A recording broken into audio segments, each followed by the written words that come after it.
Έλα, σκηνή 1 πλην 1. Μην τα σκηνή 1, δεν ξέρω τα υπόλοιπα, αλλά καθίστε.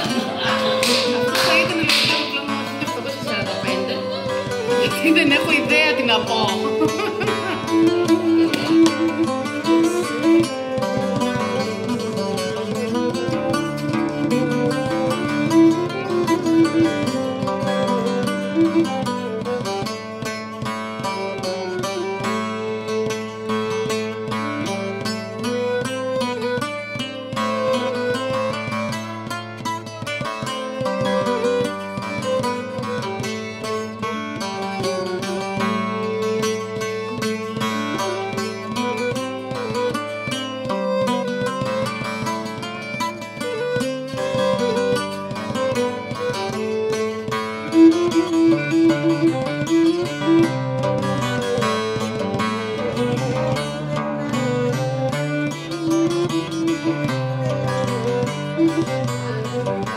Αφήστε μόνο για ένα κόρη που θα κάνει.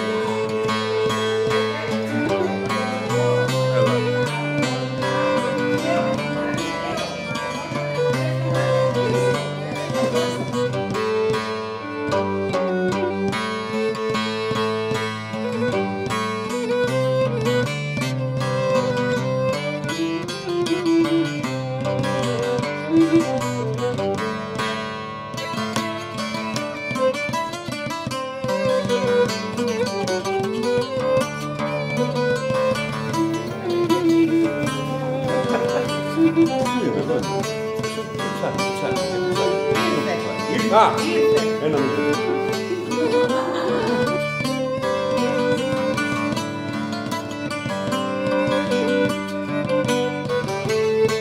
Γεια σας, είμαι η Ζωή. Νομίζω ότι αξίζει να αναφέρω ότι είναι το όνομα μου. Γεια σας, είμαι η Έρικα Παπαδάκη. Είμαι ενθουσιάστηκα με το πρόγραμμα μου. Γεια σας, είμαι η Ιωάννα από την ομάδα του Ηρακλείου για το πρόγραμμα μου. Πάλι μου χαρακτηρίζει Γεια σας, είμαι η ομάδα της Ελλάδας του Λίρκα. Γεια σας.